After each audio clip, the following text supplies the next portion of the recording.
WNST, Towson, Baltimore, and Baltimore Positive. There's a bunch of guests around here that I've been wanting to get on. I got this long list of folks and people I reach out to come on the program. And some of it was sort of like baseball people or sort of celebrity people or springtime people. I actually thought this guy lived in LA because he's like an actor and a Hollywood dude and all that. And I thought, I missed my shot to say hello to this guy because like I was in LA for 10 days at the Super Bowl a couple of months ago. I've been chasing Johnathon Schaech around for a couple of weeks, and he's got kids and obligations and acting responsibilities. But I thought, you know what?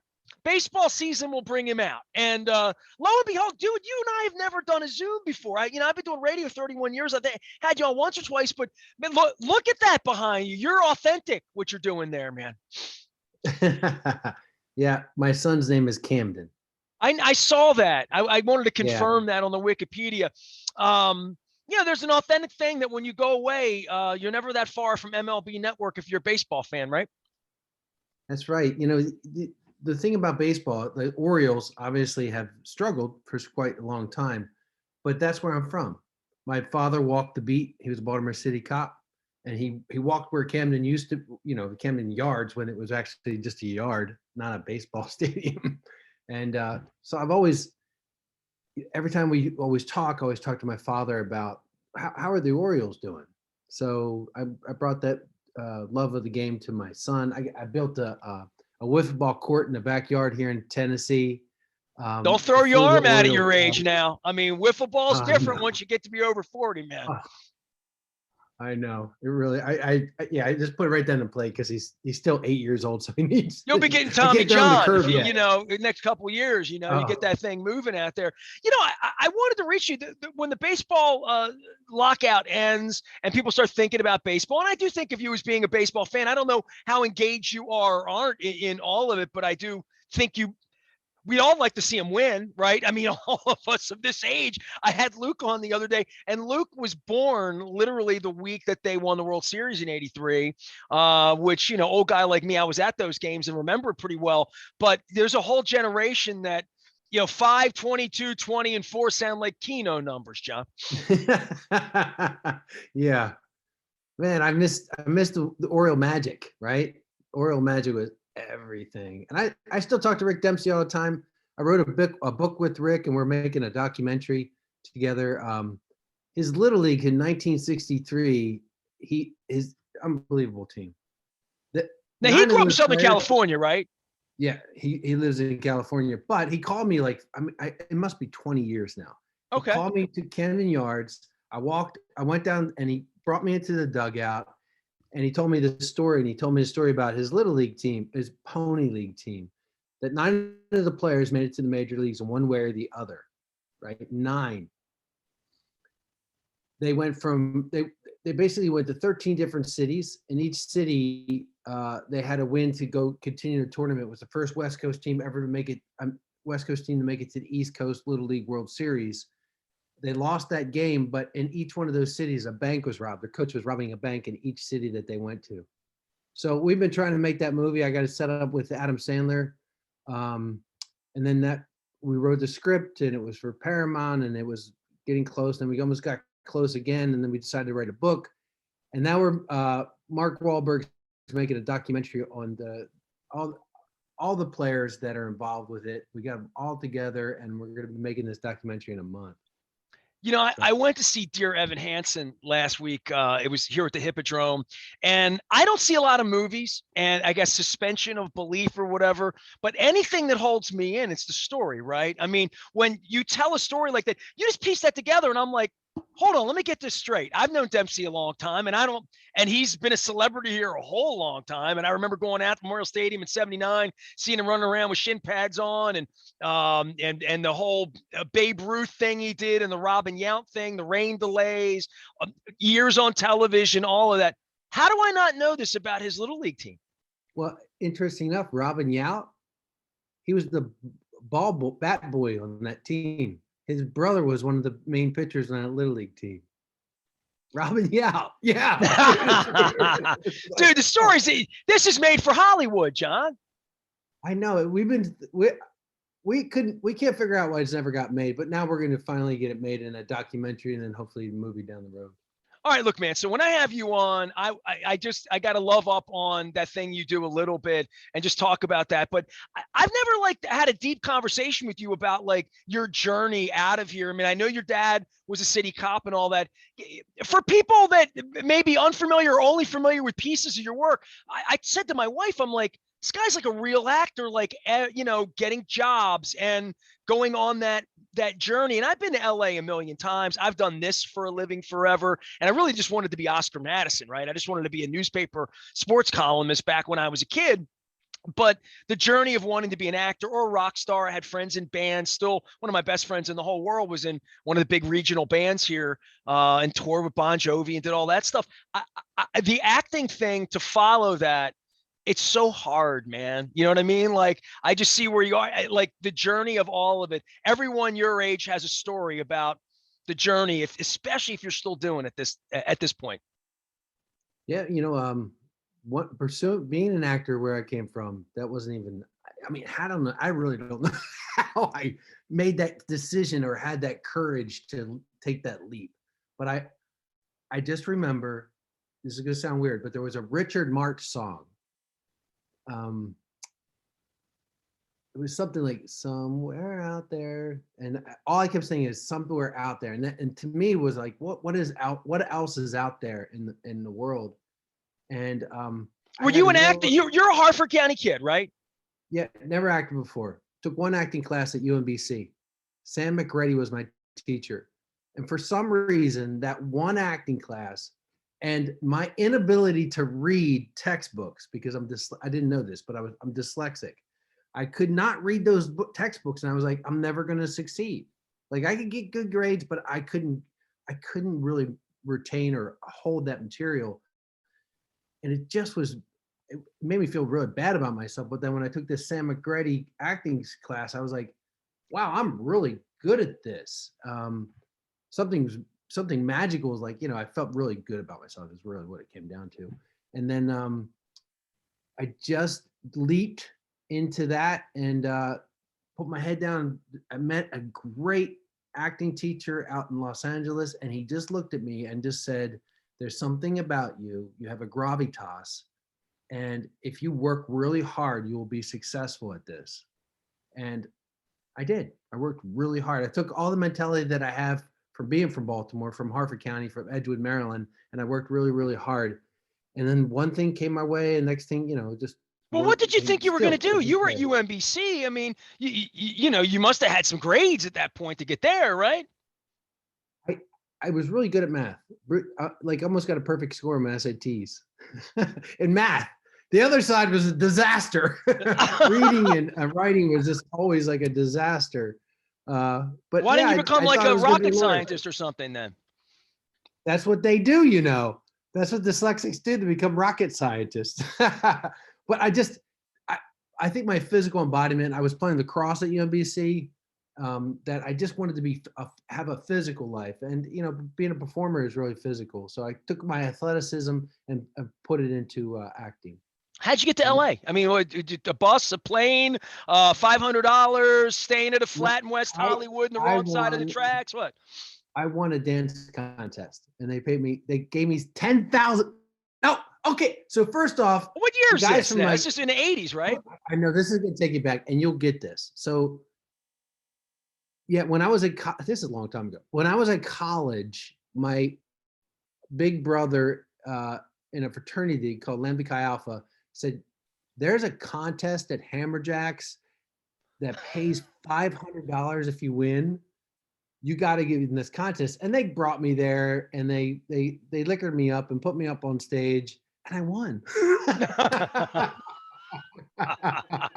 And I won $500, and I went back there 13 weeks in a row, and I won, a lot. It was a lot of money back then. And no, I remember I mean, dude, I was the Hammerjacks rock critic. So if you've seen Almost Famous, I was that guy backstage at Hammerjacks at the Evening Sun. So like when you say Hammerjacks, I'm like, I remember Naughty Negligee Night. I remember the, pole dance. I remember all sorts of things they did there, but I don't remember dudes getting on stage and getting $500 for dancing. So this is great.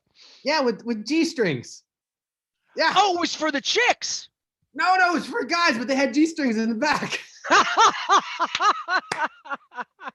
Hey man, I was like 19 years old. I got a fake ID from one of my guys there at the college. You should make a movie about this, dude. It's basically, Channing Tatum's story. And then I won a big contest. Then there was like an East Coast contest. Whoever won $10,000, and I did a dance routine from Joe Cocker's "Take Your Hat Off." And I Oh, won. nice. And that was what got me motivated to move out to California. And I was sitting at a cafe in off Beverly Boulevard called the Fiddler Cafe, and this guy came up to me, and his name is Peter Savick. He was a makeup artist, a hairdresser, and he just looked at me and said, I'd like to take you to this modeling agency. And I said, well, I want to be an actor. And so he took me to this modeling agency, and the modeling agency said, yeah, you got to study, but you could totally do this. So if you want to, we'll get you in some acting classes. And they're the ones that introduced me to that acting teacher. Not many people have your story about going to Hollywood and have it be. Yeah, I know you've had a rocky past, and you've talked openly about all sorts of things that have happened. You've had a really, really interesting life. Johnathon Schaech rhymes with heck. What the heck? He's not in Hollywood though. You're in Nashville. Did you live in LA forever and ever, and then just decide the family life and like all of that? I mean, I think of you as a Hollywood guy watching the Orioles because that's sort of how your celebrity is portrayed here. Well, I think Hollywood can go anywhere now, but yeah, I lived there 30 years. But when I really had to start living with the family and a girl that I wanted to keep around and get my son into school and everything, I thought I have to have family. He has to have family more than anything. I need a village. And my wife's from Nashville, Tennessee. I started coming out here with my boys from Rascal Flats. My That Thing You Do connection. Being part of That Thing You Do has opened up my world to all these musicians. They just love that movie because it's like their story over and over again. They get to watch. It's such a great movie, dude. Right? I mean, just really all the years later, it's one of those movies you can put on anytime it's on. It's truly everybody loved the Beatles. I know. That's what Tom wanted to do. He loved the Beatles. When we toured, we would get on a private jet with Tom Hanks, and we would watch the Beatles, all the documentaries, not like the latest one, but all the old school documentaries. And we just kind of like, that was, we were a rock and roll band. Went back then. We got together. So the Erie Seawolves are the minor league ball club, I think, for the Detroit Tigers. Well, they tweeted me and Tom Everett Scott and said, can we get the band together and have a Wonders Day? We'll change the Erie Seawolves to the Erie Wonders for one day for the 25th anniversary. And we all were like, yeah, me, Steve Zahn, Tom Everett Scott. We tried to get Ethan Embry. He couldn't go. I drove up to Lexington, Kentucky. I picked up Zahn. Tom Everett Scott flew in. We drove up to Erie, Pennsylvania, and we signed. We had a line out around the corner, man. Just sign all That Thing You Do memorabilia. We had they played the movie up there on the beautiful stadium that they have up there, and we just had a blast. And they then put the blankets out for the movie and do it like a drive-in. I love that. Yeah, it was awesome, man. It was so much fun. It was just, and we never shot in Erie, Pennsylvania, but that's where the movie was from. Right. Well, it's kind of like when I was in Milwaukee. I went to see Bob Seger in Milwaukee. It was like 12 below, and I'm walking through the city, and there's the Fonz. They have a statue of the Fonz, even though. No way, really? Oh yeah, there's a Fonzie statue, absolutely, right out on the river in Milwaukee. Yeah, Wow. Well, there's a Mary Tyler Moore statue in Minnesota with throwing the hat up, right? So fictional characters are beloved everywhere, man. Wow, so cool, man. Someone needs to do a documentary on that. That's fun. Well, I tell you what, for you and your baseball fandom, you're like a working act. What has that been like in the modern era, and certainly during COVID the last couple of years? I mean, it's changed the world for everybody. I mean, it's changed our ability to go to a baseball game, for crying out loud. I know it's been incredibly difficult. Because all production had to shut down because everything I've gotten has got pushed or moved. But I did do a movie in Hawaii in a bubble with Jason Scott Lee. It was about leprosy, so it fit the kind of like this another pandemic leprosy was like, and they put everybody on an island. Well, we got the film in a little bubble. Everyone got COVID tested, and then everyone in the bubble didn't go outside of that bubble. We were in Hawaii. We couldn't go anywhere, but it was, But Hawaii doesn't suck. yeah, it doesn't suck. It was No. beautiful. It was What island were gorgeous. you on? The Big Island. All right, nice, nice. My wife and I did Oahu, and we did. One of my best friends is Kona. The fishing out in the water right now, having the best time. Hawaii, I recommend Hawaii. I waited a long time to go to Hawaii. Gotta right? go. Yeah, yeah. See, but you became like a Hollywood guy. So everybody on the West Coast uses Hawaii the way we use like Jamaica, right? Yeah, exactly. Yeah, so that's what we would always go to Hawaii because it's closer. Well, at least you got to go to Hawaii during the pandemic, right? I mean, and get some work out of it, right? I gotta tell you though, it felt like it was the end of the world because like the military was at the airport. They were like looking at everything, all your paperwork, and they were yelling at you if you didn't do things right. And being an old guy, you're like, "Hold on, I gotta get my glasses. Hold on, I have the right paperwork. I promise you." But so then I did another film with Sean Patrick Flannery that's going to be coming out. It's called Frank and Penelope.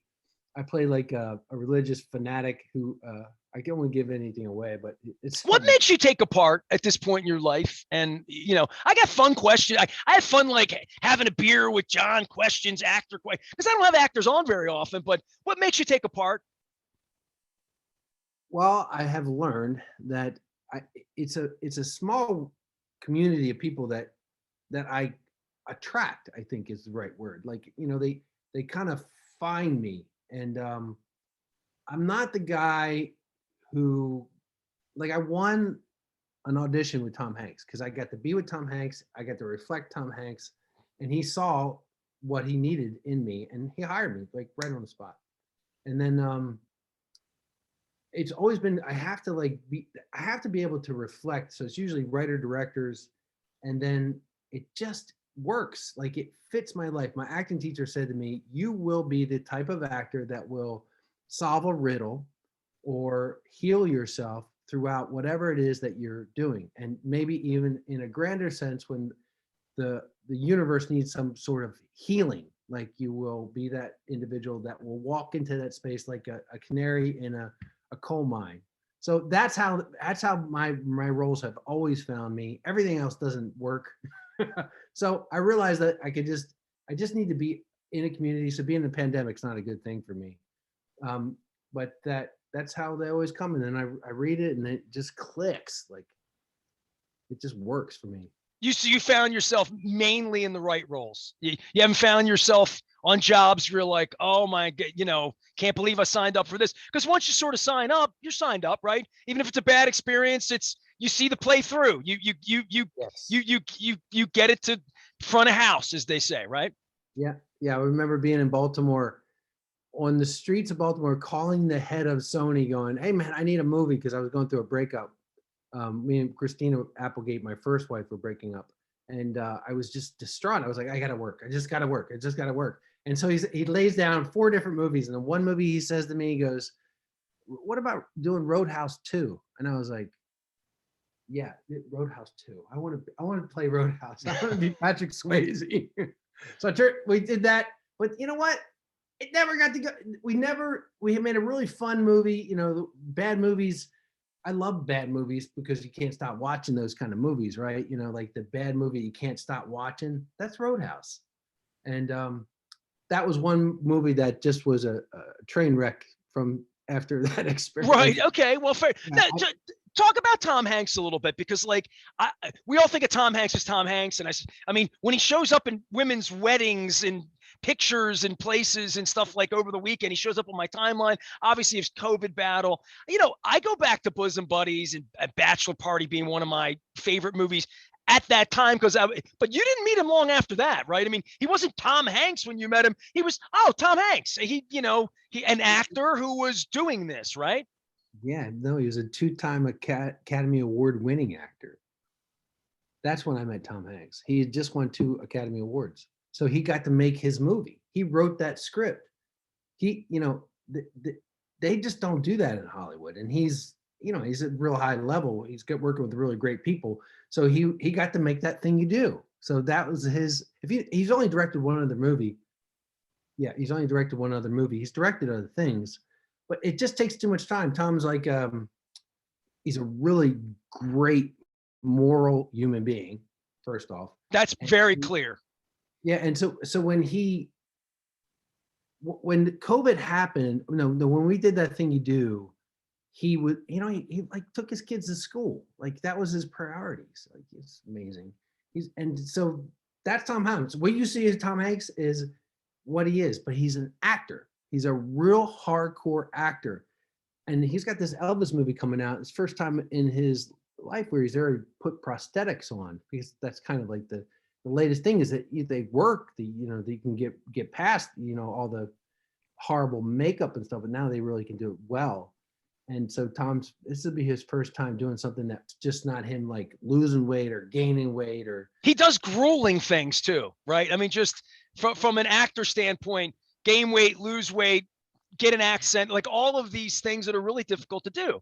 Yeah, and he got diabetes from doing all that stuff too. So, he's older now and he knows better. So. But him hiring you talk about that, like being in front of him. You knew that was going to change your life, right? You knew in that moment that you saw that through that. And probably when you got in the middle of it, you thought, this is a great movie. I mean, you probably knew in the middle of it, you never thought that this could come off cheesy, but it's not going to, because you're not going to let it. Oh, I wrote in my, so this is good for all the kiddos out there. I wrote in my manifesting, like a journal. I get creative visualize it. You keep taking me back like 30 some years. Hey man, creative that's visualization. What I do. And when I came out of my last movie, I was like, this is what I want to do. I want to work with Tom Hanks and I want to work with Jessica Lange. And I wrote them down, Sean Penn, and I get a call that I'm going to go meet with Tom Hanks and audition for That Thing You Do. And I read the script and I was like, wow, I can't play, I can't sing. I was like, but they said, that doesn't matter. I was like, he just really wants to hire an actor who can, do that, what's necessary. And I'm like, well, I can do that. I'm good at that. And I just knew, I was like, he's going to, yeah, okay. So when I go in there, I just got to make sure I show up. And I did. I showed up really powerfully. And I remember doing this. He was a singer and he was quitting the movie. And it just in the script, it was just like, I quit, and he walks out. But I thought, man, I worked with some coaches on that. And we found that if I sang that, he was a singer. Why wouldn't he sing it? Like if he was a charismatic singer. So I sang, I quit. And that's the end of the movie. That's the end of the movie for me. He walks out. So as soon as I did that, I could just see Tom just go, that's it. That guy. Wow. That guy's Jimmy. Get that guy back in here. Sign him up. He's in the movie. And Tom would do it so much better. Be like, get that guy, get him back in the movie. I love talking about that kind of stuff because, I'm sure you get asked about it from time to time, but it's not top of mind when you're taking your kids to school and stuff. John Schaech is here, actor, and now in Nashville of Harford County and UMBC. And obviously that thing you do that we're talking about. For you, moving forward with acting and TV and small screen and large screen, what is how do you consume media at this point? Because between the Netflix and the subscription, my wife and I just cut the cord, and we're talking about Masson and the Orioles and what cable networks we want to have, or YouTube TV, all these different things. It really is fractured as to how we get media at this point, right? Wow. So true. Like what are we letting in? We can't just let in these like boom, boom, boom, boom. Our heads will start going like that.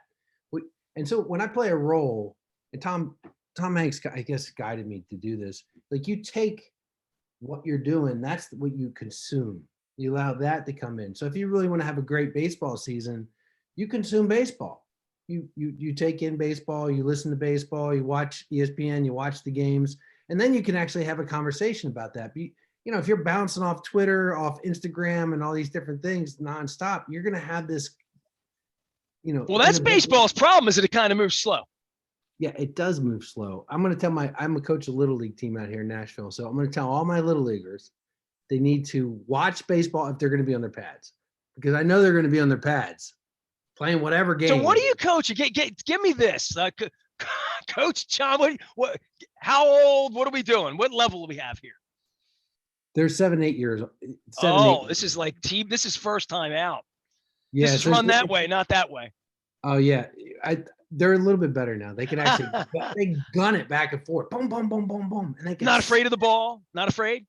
Nope. Yeah, they're fun now. I'm gonna have to give them over to the real pros now.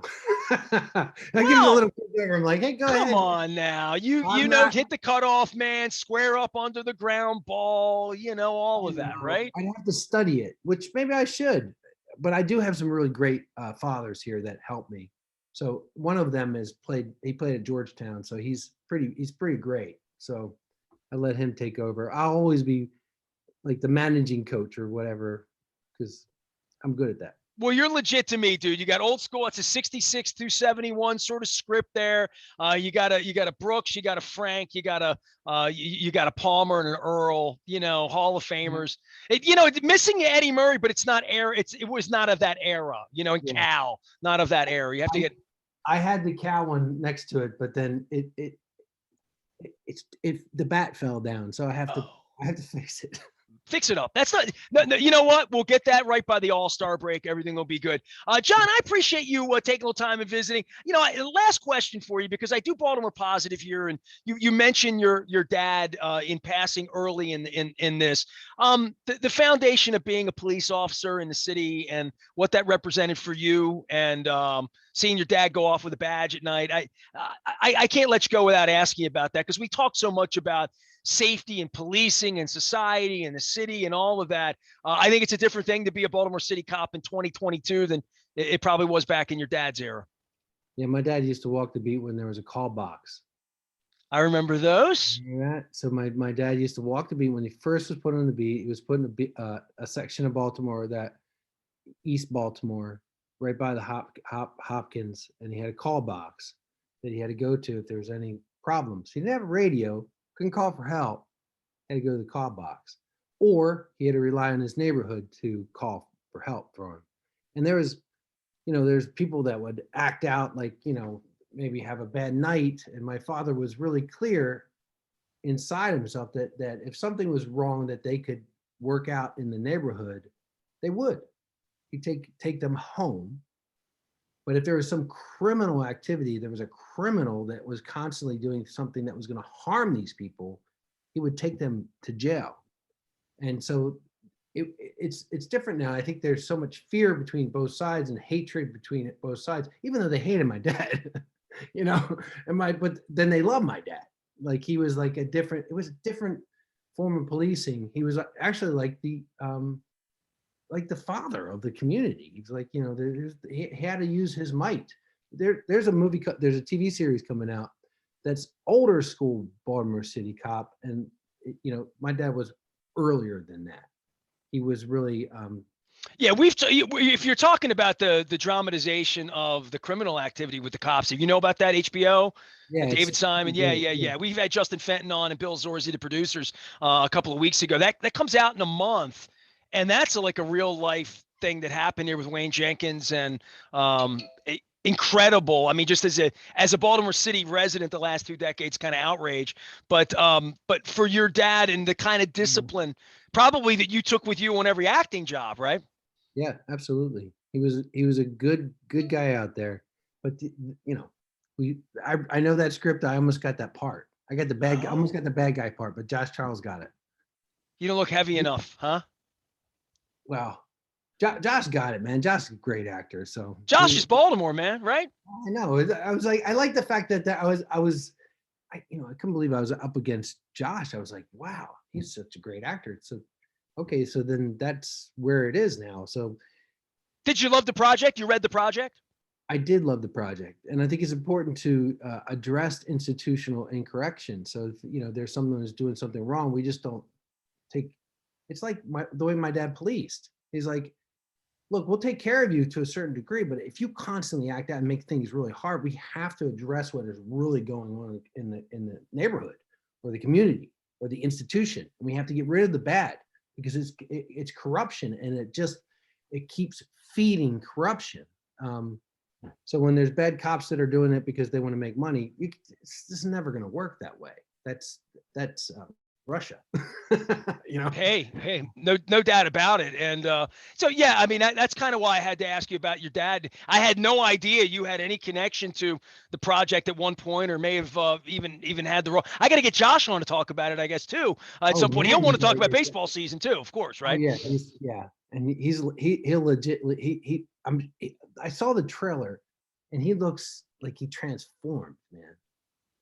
And those guys are so tough. My dad was such a tough man. Good heart, but really tough on the exterior, and really good dad, great dad. Well, you turned out all right, right? Kinda. Jonathan Schaech joining us here from Nashville, actor. And so what are we looking for you in next? What's the next thing somebody can go out and actually find you in? Because they got 150 things they can find the last 30 years of your career, right? Including that thing you do. And if you haven't seen that thing you do, you should. So there's a plug for that. On Netflix, I found that if a movie I did in like 2015, 2016, it'd be like number one on during COVID time. Like you consume, I did a lot of movies. I did one with Frank Grillo. I did one with Dave Bautista. I told my wife, you work, man. You're a worker. Yeah, like really, right? Yeah. And I've slowed down a little bit. I'm going to start, pick things that kind of come my way. I'm not going to fight for things that don't feel right anymore. The Baltimore thing I wanted really badly. I didn't get it. But I got this movie called Frank and Penelope coming out. Sean Patrick Flannery from Boondock Saints. He directed it, wrote and directed it. I play the most amazing character, absolutely bizarro. He's like a cult leader, kind of like Wrong Turnish character. And then man, you get that gray beard thing going on. You're not the cute boy, and they got you playing heavy now, do they? Huh? I can play some heavy. Look at that baby. Hey, man, I appreciate you coming on and always making a little bit of time talking some baseball and whatnot. Come back and get a crab cake, man. You're not that far away, right? I'm coming now. Now that's what the new world is. We got to go and get together because we didn't get to do that for a couple of years. You know what, dude? When I sort of set sail on WNST after 25 years and started going with Baltimore Positive, I came up with this crab cake tour idea.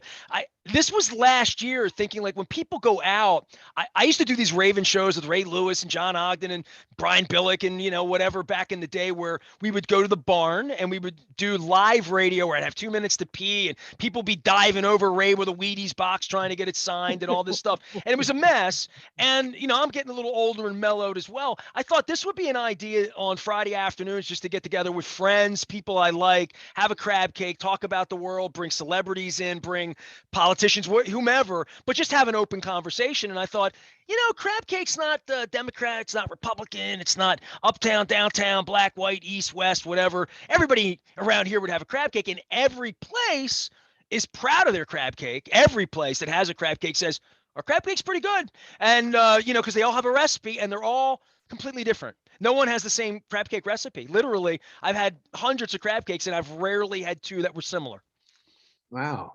I want to be there every time with you. I did 31. Hey, listen, I did 30 crab cakes in 30 days last August, all over the state. I had a crab cake in every county. We have 24 counties in Maryland. And you've been all over the world. I've been all over. I mean, I've been to Tahiti. I've been all over Europe. I've been to Asia. I've been to Australia 3 times. I've been all everywhere. I hadn't been to Deep Creek Lake, dude. I had never been to Rocky Gap. I had never been off of 50 north or south going to Ocean City. And I've been to Ocean City 100 times, right? 1,000 times probably. So yeah, it was a little bit of an exploration thing of where I'm from too, so like, and eating crab cakes with people, it's non-denominational, man. Everybody loves them. Fried or broiled is the big question. Are you fried or broiled? How do you prefer? Broiled. I can't eat fried food. All right, then I'll have a broiled crab cake with you. Then that's the way that a little tartar, a little cocktail. We'll figure it all out. All right. Yeah. Appreciate you, man. Thanks for coming on. Yeah. Great. Thank you for having me. John Stay Schaech, positive, Baltimore. Stay positive. Stay positive, man. Hang in there. And I'll tell you what, we're gonna get David Simon. I got to give him a plug for the piece. David Simon has agreed to come on this program for the very first time. Simon and I worked together at the Evening Sun back in the '80s. I was the kid in the corner when he's buzzing by, and I'm like, dude, who's that guy? Do people mention The Wire to you everywhere you go to, being a Baltimore guy? Do you get that? Oh, so one thing I've been working with Tom Fontana to get to Barry Levinson to actually make a piece that I wrote, because ever since The Wire, my father wrote a letter to Barry Levinson and said, you should hire my son. He's doing really well in Hollywood. My dad did that for me. And so I pursued those guys later in life here, and hopefully maybe we'll get to work together. But yeah, The Wire, obviously, that's my dad. Yeah. Yeah. All right. There you go. I am Nestor. He is John. We are WNST AM 1570. Stick around. We're doing some Ravens, doing some Orioles. Luke is monitoring all things draft as we get ready for all of that. We're going to stay BaltimorePositive.com.